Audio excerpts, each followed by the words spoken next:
მერწყულები ითხოვენ ინფორმაციას სოფია მობრძანდი გველოდებით სტუდიაში მოგესალმებით შუადღემში მოკლედ მერწყულები მოუთმენლად გელიან და ამიტომაც მგონი ჯობია რომ აღარ გადავდოთ როგორ ხარ როგორ ჩაიარე შენმა ისეთი ხალხი რომელიც ყველაზე მეტად გამოირჩევა უნიკალურობით, ინდივიდუალიზმით და მერწყულისთვის ყველაზე ცუდი კომპლიმენტი თვითცით რა არის? ვიღაცას მაგონებ. აი ეს არის ყველაზე შეურაცხყოფელი მისთვის, იმიტომ რომ ნებისმიერი მერწყული თulis რომ ის არის განსაკუთრებული ერთადერთი და განუმეორებელი. იცით რა არის, ამ პარტალულად იმდენად არა, რამდენადაც აი მე ვარ და აქედან გამომდინარე ჩემი თავით აღბრთოვანებული. აი ეს ერთადერთი და განუმეორებელი და ეს უფრო ლომებს აღაზია. ზოგადად ადამიანები ყველანი არიან ერთადერთები და განუმეორებელი. ეს რა თქმა უნდა ესეა და ამიტომ მერწყულს ყველაზე კარგად ესმის შორის რომ ნებისმიერ ადამიანს აქვს რაღაცა ინდივიდუალური შრიხები, რითაც ის ხობისგან შეიძლება იყოს გამორჩეული, თუმცა არა ამპარტაუნულად, რა თქმა უნდა. მერწყულის ნიშნით ყველაზე მეტი რევოლუციონერი იბადება, თუ კი ვინმემ რამე შეცვალა სამყაროში, თუ კი ვინმემ რამე გამოიგონა, იმიტომ რომ უახლესი ტექნოლოგიები და ასე ვთქვათ, მომავლის ხალხია, ისინი მომავალში ცხოვრობენ და აქედან გამომდინარე, შეიძლება ვგონიო, რომ საერთოდ არ გვისმენენ მაგალითად ამ ქვეყანაზე არ არიან თითქოს ესეთი სადღაც იხედებიან ხოლმე თუ ყავთ მერწყული სახლში ალბათ ეცადინებენ ბადასტურებ ჩემი ოჯახის აბსოლუტური უმრავლესობა მერწყულები არიან და ბადასტურებ საკმაოდ კომფორტული ხალხია მე გამორჩეულად პატივს ვცემ და თუ კი ვინმე რამე შეცვალა სამყაროში თუ კი ვინმე რამე გამოიგონა ოღონდ მისი იდეები იმ ეტაპზე შეიძლება საერთოდაც არაპოპულარული იყო და დასცინოდნენ კიდეც ვერ იპოვით უბრალოდ ესეთ ადამიანს ვისაც ვინც ან მერწყული არ არის ჰოროსკოპით ან პირად ჰოროსკოპში ძალიან დიდი დომინირება არ აქვს ურანი მართავს მერწყულს და ურანული ენერგიების, იმიტომ რომ ასეთმა ადამიანმა იცის, აი მომავალში რა იქნება ტრენდული და მნიშვნელოვანი ეს იცის, სადღაციდან იღებს ამ ინფორმაციას, იმიტომ რომ პლანეტა ურანი, რომელიც მერწყულს მართავს, მერწყულის ზოდიაქოს ნიშანს, ეს არის მომავლის სიხშირის, ესე ვთქვათ, პლანეტაა და მერწყულებმა ძალიან ხშირად იციან აბსოლუტურად გაუაზრებლად, აი რა მოხდება 2 და 3 წლის შემდეგ. შეიძლება ძალიან შემთხვევით გააჟღერონ კიდეც, ოღონდ ვერ გეტყვით საიდან ამბობს ამას. უბრალოდ აი რაღაც ჰიპოთეზის დონეზე შეიძლება გაგიჟღეროთ და სხვათა შორის ძალიან მნიშვნელოვანი არის ის ფაქტორი, რომ სამყარო ზოგადად მერწყულის ეპოქაში შევედით, ჩვენ მერწყულის ერა დაიწყო. ამას ძალიან ბევრს ლაპარაკობდნენ, დიდი ხნით ადრე იყო ამაზე საუბარი და მერწყულის ერა ზუსტად იმ მნიშვნელოვანი თვისებების წინ წამოწევას გულისხმობს სამყაროში და ადამიანებში, რაც აქვთ მერწყულებს, აი კარგ მერწყულებს, ჩანასახში კლასიკურ მერწყულს. ეს არის ჰუმანიზმი, ძალიან ჰუმანური ადამიანები არიან, მერწყულისთვის ყველა ადამიანი ძმაა, ანუ არასდროს არ განიხილავს იერარქიებს, მერწყული ვერ იტანს საერთოდ ვერანაირ იერარქიას, კანის ფერის მიხედვით, რაღაც სექსუალური ორიენტაციის მიხედვით, ჩინის მიხედვით, რაღაც რეგალიების მიხედვით, მერწყულს ეს ყველაფერი აბსოლუტურად მათ მიაჩნია, ასე ვთქვათ, არასაჭიროდ შეიძლება ესე ითქვას. პირიქით ისინი სიმპათიზირებენ ადამიანებს, ვინც დევნილია საზოგადოების მხრიდან, ვინც განსხვავებულია, ვინც არაორდინალურია და არ ეშინიათ ან იმის რომ თქვას რომ მესხვანაირი ვარ. ჰომოფობი და ქსენოფობი მერწყულები ანტაგონისტები არიან. კი, კი, მერწყული არის ძალიან ლიბერალური, ყველა ადამიანის მიმართ, ვისაც საპირისპირო აზრი გააჩნია, იმ შემთხვევაშიც კი თუ ის არ გეთანხმებათ თქვენ, მაგალითად და თქვენ საპირისპირო აზრი გაქვთ, მერწყულის ფილოსოფიაში ომი და ესეთი აგრესია არ შედის. პაციფისტები არიან, აი გამორჩეულად პაციფისტი ადამიანები არიან. მათ ჩხუბი არ უყვარს, როგორც წესი, თუმცა ძალიან ჯიუტები არიან და რა ზეწოლაც არ უნდა განიცადონ, აზრს ვერ შეაცვლებინებთ. გაგიღიმებთ და მერე წავა მაინც იგივეს იმას გააკეთებს, რასაც თვითონ თulis საჭიროდ, არ თვლიან ზოგადად ეს ადამიანები საჭიროდ ვიღაცას რამე აუხსნან. ამიტომ ითვლება, რომ ბევრს უთქვამს მაგალითად, რომ აი ძალიან არაპროგნოზირებადი ხალხია, ვერ გაიგებ მათგან რას უნდა ელოდო. ჩემთვის მაგალითად ძალიან გასაგები ადამიანები არიან. მე თვითონ მაგ მერწყულის საკმაოდ ძლიერი გავლენა და ისინი არ თვლიან უბრალოდ საჭიროდ რომ ყველა ჩააყერონ საქმის კურსში, რას აპირებენ და რატომ აპირებენ. და ასევე სხვათა შორის ხობის მიმართაც იგივე დამოკიდებულება აქვს, არ ითხოვენ, არასდროს გიზღუდავენ თქვენს პირად თავისუფლებას. თავისუფალი ადამიანები არიან. თავისუფალი ხალხია, ზედმეტადაც კი შეიძლება ითქვას და მერწყული არის იცით როგორი ტიპი გლობალისტია. ნახეთ, მერწყულს უფრო მნიშვნელოვანია ზოგადად ადამიანები უყვარს და არა ვიღაცა კონკრეტული პერსონა, მაგალითად ოჯახის წევრი, ნათესავი სიტყვაზე ხო? მისთვის მნიშვნელოვანია უფრო გლობალური საკითხები, გლობალური პრობლემები. შეიძლება მაგალითად კლასიკურ მერწყულს სახლში მის ოჯახის წევრს შეიძლება რამე პრობლემა ქონდეს, რა ვიცი, დეპრესია ქონდეს ან რაღაც ცხოვრებისეული სირთულეები და ვერც კი შეამჩნიოს, ამ დროს ინერვიულებს მაგალითად იმაზე, რომ რა ვიცი, სომალიში ბავშვები შიმშილობენ სიტყვაზე. ანუ მართლა სერიოზულად შეიძლება ინერვიულს, იმიტომ რომ გლობალური ხედვები აქვს ძირითად შემთხვევაში და რაღაცა ლოკალურზე, ესე ვთქვათ, კონცენტრაცია ცოტა უჭირთ. ამიტომ ითვლება, რომ არ არიან მაინც მეოჯახი ადამიანები და სხვათა შორის მერწყული საკმაოდ გვიან ქმნის ოჯახს და ერთ-ერთი ისეთი ზოდიაქოს ნიშანია, რომელიც მიესალმება ზოგადად არაოფიციალურ კავშირს, ანუ მათ ძალიან ხშირად აქვთ ოჯახები, სადაც არ არსებობს არანაირი ფიქტიური ესეთი ხელი გაფორმებული არ არის ეს ურთიერთობები, თუმცა ძალიან მყარია. იმიტომ რომ მერწყული იმდენად დიდ მნიშვნელობას ანიჭებს თავისუფლებას და ნდობას, რომ თუ მისი მეწყვილე გახდით, ესე იგი გენდობათ თქვენ. თუმცა მინდა გითხრათ, რომ ვისაც მერწყული მოგწონთ, განსაკუთრებით კაცი, ესე ვთქვათ, ნამრობითი, იცოდეთ, რომ ძალიან დიდი ხნის მანძილზე უნდა ემეგობროთ. მერწყული არ არის რომანტიული როგორც წესი. ძალიან შუთ შეხვდებით, აი ძალიან რომანტიულ მერწყულს მოკლედ, რომანტიული და ესეთ იდეალისტი შილდოსანია მაგალითად, რა ვიცი, მოგიწყობ დღესასწაულს და თუ დაგიმტკიცებ თავის სიყვარულს. მერწყული უფრო ესეთი პრაქტიკულია და მისთვის ძალიან მნიშვნელოვანია ყავდეს გვერდით მეორე ნახევარიან პარტნიორი, რომელიც იზიარებს მის შეხედულებებს, რაღაც ერთი ინტერესები უნდა გქონდეთ. მაგალითად, აგროვებდეთ ფულს ოდესღაც მარსზე გასაფრენად, კოლონიები რო გაშენდება. ანუ რაღაც მომავლის ხედვები აქვს და ჭირდება ისეთი ადამიანი, ვინც მხარს დაუჭერს მას და დიდი ხნის მანძილზე ემეგობრება. ასევე მერწყულებს ახასიათებთ, ვიცი და ხშირად ეგრევე ვერ ხვდებიან, ვინ უყვარს და ვისთან მეგობრობა უნდათ. იმიტომ რომ იმდენად სოციალურად აქტიური ხალხია, რომ რაღაცა ერთ ადამიანზე კონცენტრაცია მათთვის ცოტა რთულია და შესაბამისად ძალიან ბევრი მეგობარი ყავთ და შეიძლება ერთ დღეს აღმოაჩინოს მაგალითად, რომ ვისაც წლებია ემეგობრება, თურმე სხვანაირად უყურებს, ანუ ძალიან ჩვეულებრივი ამბავია მათ შემთხვევაში. ან პირიქით შეიძლება ეგრეს ადამიანი უყვარს და ნუ რაღაც პერიოდის მერე მივხვდეს, რომ უნდა რომ დაიტოვოს მეგობრად და სხვათა შორის მშვილდოსნებთან ერთად მერწყულები არიან ის უნიკალური ტიპები, რომლებიც ყოფილებთან, ესე ვთქვათ, ძალიან კარგად ინორჩუნებენ მეგობრობას. აი ძალიან კარგად მეგობრობენ, სასწაულად კარგად შეუძლიათ ემეგობრონ, ომი არ გამოუცხადონ. ნუ ეს კლასიკურ მერწყულზე თუ საუბრობთ, იმიტომ რომ შესაძლებელია მერწყული ბავშვობიდან იზრდებოდეს რაღაც ისეთ გარემოებებში და სხვათა შორის აქ გეტყვით იმას, რომ ყველას ხო აქვს ეს პრეისტორია, ყველა ზოდიაქოს ნიშანს რა გარემოში მოდიან, იმიტომ რომ ზოდიაქოს ნიშნით დაბადება ნიშნავს თქვენს დეკორაციებს, აი რას ირჩევს თქვენი სული, აი რა ტიპის გარემოში უნდა გაიზარდოთ. ძალიან ხშირად არის რომ მერწყული იბადება ისეთ ოჯახში, სადაც შესაძლოა დედა და მამა რაღაც მიზეზით არ არის ერთად, რაღაცა მიზეზით. აუცილებელი არის განქორწინებული იყოს, შეიძლება უბრალოდ ერთი მშობელი სადღაც შორს დადიოდეს მაგალითად. აქაც ხშირად ხვდებით შერეულ მშობლებს, შეიძლება ერთი მშობელი არ იყოს მაგალითად ერთი და იგივე წარმოშობა არ ქონდეს, შესაძლებელია. არა თანაბარი ქორწინებები, აი მეზალიანსების, ესე ვთქვათ, შედეგია ხშირად კიდე მერწყულის დაბადება, მაგალითად საზოგადოება რომ ეწინააღმდეგება, ვთქვათ, წყვილის ქორწინებას, რაღაც მიზეზით, არ ვიცი, სხვადასხვა მიზეზი ხო შეიძლება იყოს ასაკში დიდი სხვაობა, მაგრამ შეიძლება ხშირად ასეთ წყვილს, ესე ვთქვათ, შეეძინოს ბავშვი მერწყულის ნიშნით, იმიტომ რომ მერწყული მოდის როგორც ეს მანიფესტი, რომ ყველა ადამიანი თანასწორი, ყველას აქვს ბედნიერების უფლება და არ შეიძლება რაღაცა კლიშეები და მიკუთვნებები. მე ამბოხე კი, რევოლუციონერი ხალხია ნამდვილად, იმიტომ რომ მერწყულის არის რა ეს ყველაფერი, მერწყულს ძალიან კარგად ესმის ეს. და ხშირად იბადებიან ასევე ისეთ ოჯახებში და იზრდებიან, მათ ცხოვრებაში ძალიან დიდი ჩართულობა აქვს ბებია-ბაბუებს, ძალიან დიდი ჩართულობა აქვს. ხშირ შემთხვევაში არის ბევრ დროს ატარებენ ისინი.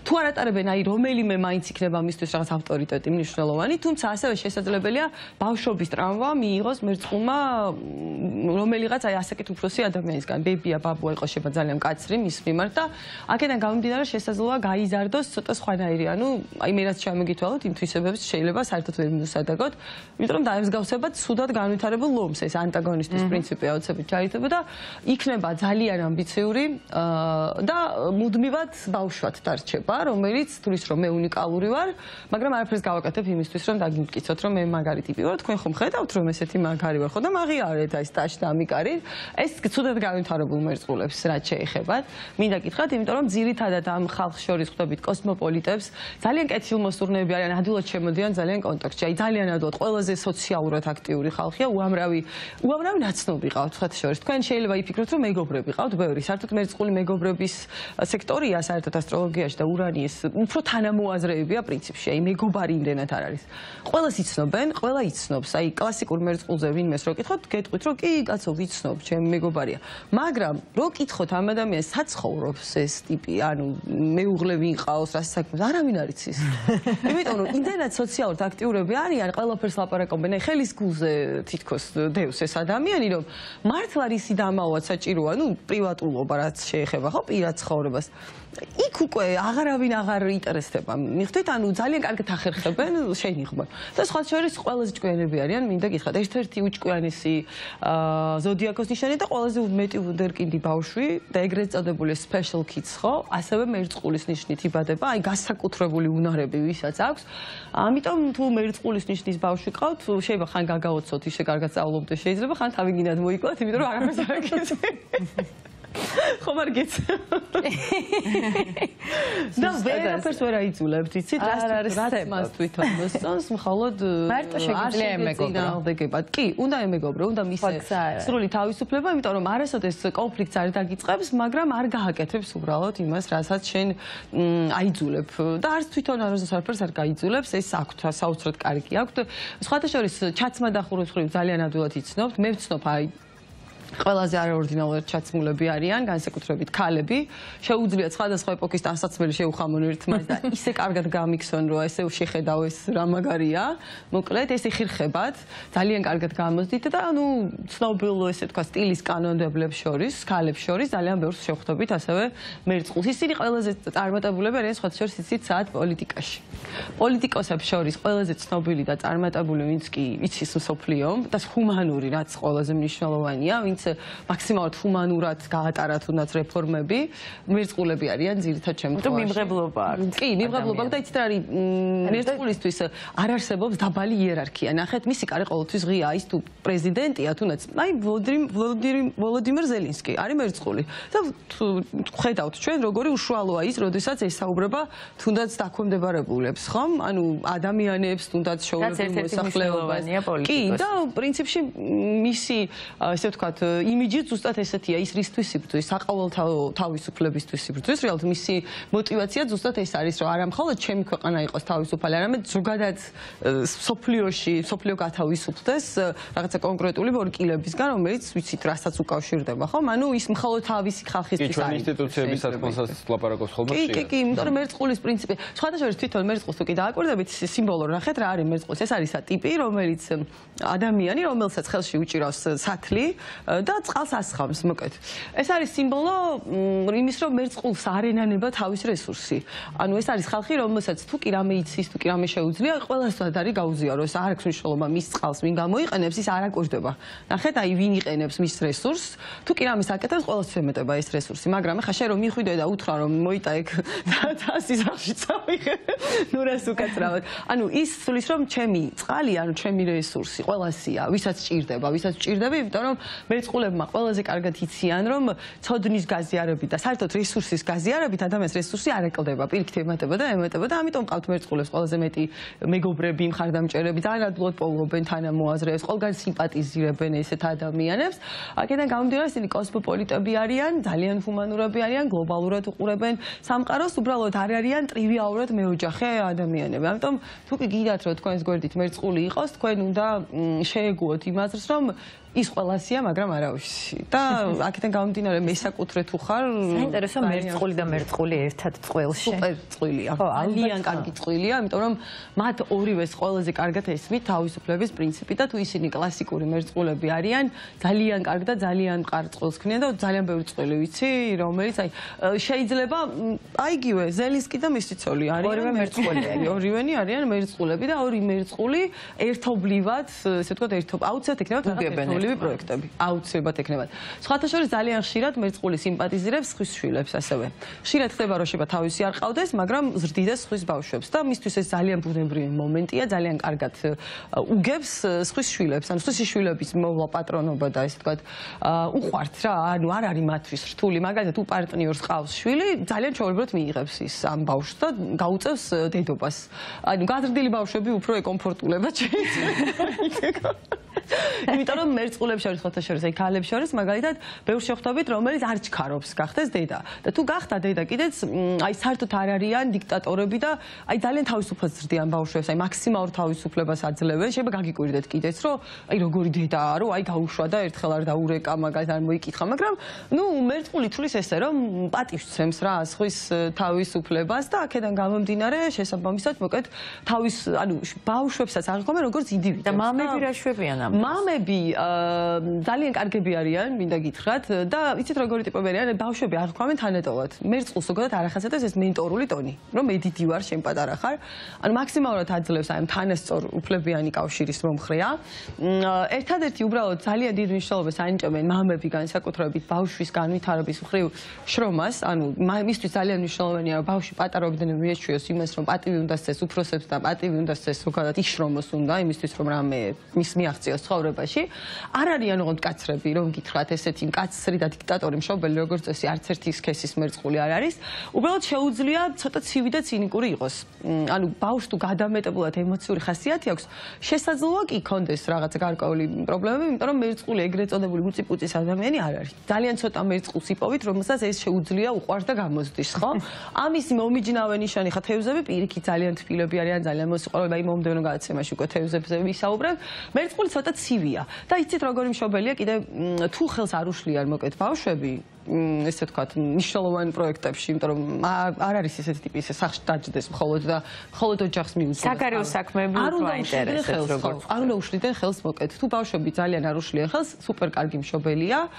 იმიტომ რომ მხოლოდ კონცენტრაცია ოჯახზე და რაღაცა ის ტრივიალურ ვალდებულებებზე ცოტა უჭირთ ამიტომ ხდება რომ არ ჩქარობენ დაოჯახებას ძალიან ძნელია მოკეთ ერთი მშვილდოსანია რომელიც ძალიან ძნელად მოსაქცევია ბადეში დაკუტრუშებს და მეორე მერწყული ოღონდ შილდოსანი პირდაპირ გამოგიცხადებს რომ წავა მაგალითად თქვენგან და მერწყული არ წავა გემეგობრებას უბრალოდ ვერაფერს ვერ დავავდებულებ რომ მერწყულს არ ესმის ზოგადად თუ კი დაშორდით როგორც შეყვარებულები მეგობრობა რატომ არ შეიძლება ანუ არც არ წავა რა იქნება თქვენთან ახლოს მოკეთ ანუ არ ეხება ეს გაგებუტე და კარგად იყავი ეს რაღაცები არც იმახსოვრებენ სხვა შორის ხშირად როგორც ესეთი წესი წყენას მოკეთ როცა არ დაგჭირდა ყოველთვის დაგეხმარება თუ რა თქმა უნდა პოლიტიკა და გამოგონებლობას ამბავი კიდე რა სფეროა აი ეს სფერო ძალიან კარგია მერწყულისთვის მერწყულს ძალიან უყვარს სხვა შორის ძალიან ბევრი მერწყულს მიუხედავად იმისა რომ ნოვატორები არიან და ბევრს გონია რომ მერწყული მხოლოდ მომავალზე ორიენტირებული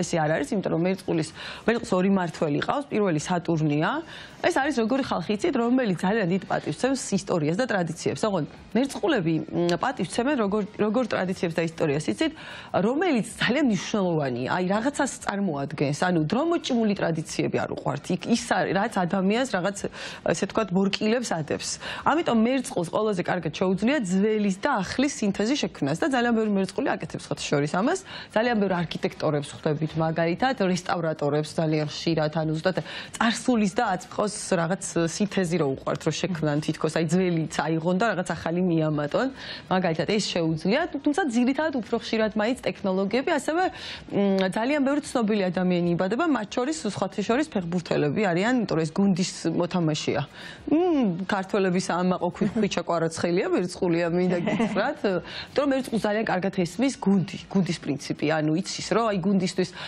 გუნდისთვის როგორ უნდა დაიხარჯოს იმიტომ რომ მას არ აქვს ეს მიკერძოებული მომენტი რომ მე იცით როგორ ახერხებს იყოს ლიდერი ოღონდ იმიტომ რომ ლიდერობა უყვარს ყველა მერწყულს უყვარს ცოტა ლიდერობა უბრალოდ მისი პრინციპი ლიდერობის მოპოვების ლიდერების არის ნახეთ როგორი. ყველასთვის სასარგებლოა და ავტომატურად ლიდერია მე. ანუ შეუცვლელი გახდება.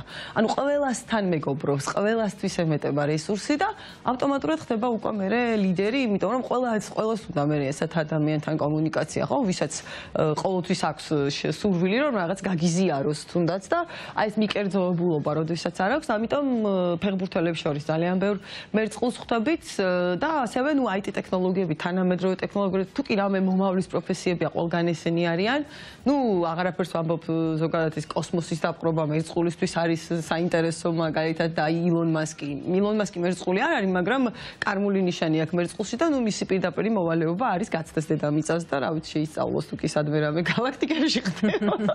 მოკლედ, ამიტომ ძალიან ისეთი კოსმოპოლიტი და მომავლის ადამიანები არიან და შესაბამისად ერთი მეგობარი მაინც უნდა ყავდეთ დამიჯერეთ მერწყული, იმიტომ რომ მე ვთვლი ძალიან კომფორტული ადამიანები არიან. Აბსოლუტურად გეთანხმებით. ჩემი ხასიათიდან გამომდინარე მე მომწონს მერწყული, როცა გჭირდება არის შეზგვერდით. ძალიან კარგად იცის როგორ უნდა დაიცვას აი ეს პირადი სივრცე, არ შეგაწუხებს არასდროს. თუ კი ოდნავ მაინც იგრძნო რომ შენ რაღაც შენი პრივატული სივრცის ესე ვთქვათ დასაცავად ემზადები, გამორიცხულია ზედმეტი ცნობის მოყარება გამოიჩინოს და რაღაცა გადაგიწყვიტოს, მაგალითად ზედმეტი რჩევები მოგცეს. ჭირდება შენს გვერდით არის ძალიან კარგი მეგობრები არიან. და ითხოვს რომ შენც ასევე მოექცე მას. როგორ? ზუსტად, რომ დაიცვა ითხოვს ასევე და იცით თუ არ მოექცევი ასე უბრალოდ ხო გეუბნებით, აი გაგისხდებათ ხელიდან, არც გეჩხუბებათ, არც არსაწავა, უბრალოდ რაც არ უნდა არ გააკეთებს. გაგიქნევთ თავს, გაგიღიმებთ, მაგრამ მოიქცევა ისე როგორც თვითონ თვლის საჭიროდ და არ თვლის რომ რამე უნდა აგიხსნათ. და ამიტომ თუ კი თქვენ მერწყულის ეს ხასიათი ესე ვთქვათ გაღიზიანებთ, მე გეტყვით რომ რა ვიცი მაგაში ცუდი არაფერი არ არის ჩემია, ძალიან მხიარულები, აი არაორდინალური, ყველაზე არაორდინალური ხალხია, აი ვიზუალურადაც რო შეხედავ, მივხვდები რომ უცხოპლანეტელები არიან მართლა რეალურად, აი ძალიან უცხოპლანეტელი ხალხია და იმიტომ აინტერესებთ ეს სხვა შორის აინტერესებთ ეს ცივილიზაციები, უცხოპლანეტელების ყველა მერწყულს ჯერა. დარწმუნებული ვარ. ნუ მე ვისთანაც კომუნიკაცია მქონია, ყველას ჯერა აბსოლუტურად. და გლობალურად პოლიტიკაც ყველას აინტერესებს. ყველა ერგვა პოლიტიკაში აბსოლუტურად, ნუ ტექნოლოგიებს ძალიან კარგად სწავლობენ, უმარტივეს. სამყაროსგან მაქსიმალურად უნდა რომ ყველაფერი უნდა და ამიტომ არ შეუძლია ვიღაც ერთზე და ორზე იყოს კონცენტრირებული, თუნდაც შვილი იყოს, თუნდაც მეუღლე იყოს, ძალიან ცოდოა რა, რომ თუ კი თქვენ გადაწყვეტ რომ მიაჯაჭვოთ რაღაცას, რა ვიცი, ვიწრო, ესე ვთქვათ. ხო, ამიტომ შესაბამისად არც ცადოთ, იმიტომ რომ თუ ეცდებით ადრე თუ გერ მაინც გაგისხდებათ ხელიდან და შესაბამისად თუ მაგალითად მესაკუთრე მაგალითად მორიელი და მერწყული ცოტა რთულად უგებს ერთმანეთს. ჩემი და არის მერწყული. შენ ახლა ამ შემთხვევაში უფრო პარტნიორულ ურთიერთობებში ერთული ერთის ხრივ იზიდავენ ერთმანეთს და მეორეს ხრივ პრობლემა, იმიტომ რომ მორიელი მესაკუთრეა და პრივატულია უფრო და მერწყულს ყველა სახში დაპატიჟება უნდა. მისი გასახლის კარი ყველასთვის ღია. ანუ შემოიყვანს ვიღაცას ქუჩიდან მაგალითად და უმეგობრდება. ჩვეულებრივი ამბავია ეს მისთვის, აი ძალიან მარტივად შეუძლია ეს გააკეთოს. მაშინ როდესაც მორიელი ყველას ამოწმებს, იცის კი, ამიტომ ცოტა რთულია, მაგრამ ძალიან ხშირი წყვილია, მინდა გითხრათ, იმიტომ რომ ეს კვადრატურის ნიშნებია ძალიან იზიდავენ ერთმანეთს, მინიმუმ სექსუალური კუთხით ძალიან მიუზიდველები არიან ერთმანეთისთვის. შესაბამისად არ არსებობს დამიჯერეთ წესი გამონაკლისის გარშემო მორიელი და მერწყულის ძალიან ბევრი წყვილი მინახავს. ასე რომ